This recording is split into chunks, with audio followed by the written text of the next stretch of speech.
Hi, drillers. Good evening. It's a beautiful night here out in my neighborhood. My daughter Lauren is taping me. Say hello, Lauren.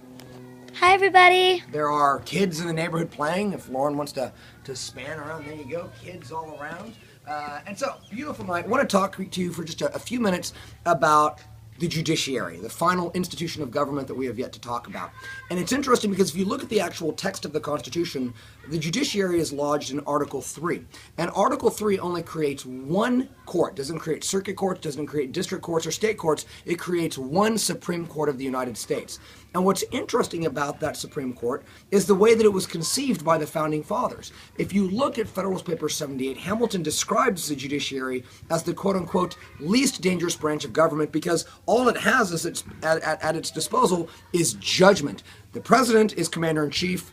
The Congress has the power of the purse and can prescribe laws, but the Supreme Court really only is an institution that has judgment on its side. And yet, what's most interesting and enigmatic about the text of the Constitution is that judicial review, the one power, the one arrow in the quiver of the Supreme Court, is nowhere to be found in the actual text of the Constitution. Therefore, it had to be established. And that happened in probably the most consequential Supreme Court case of all time, Marbury versus Madison. And it was established by the most important justice in the history of the United States. That would be Mr. John Marshall, a midnight appointment of John Adams, and a thorn in the side of presidents like Jefferson and all the way up to Jackson.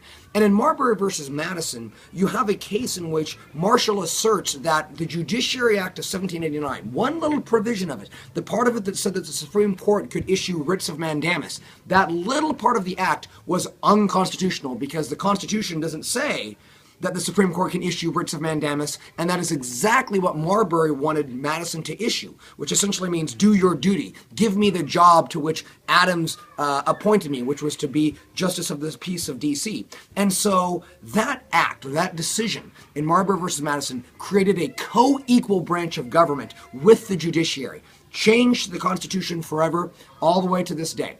We'll see you next time.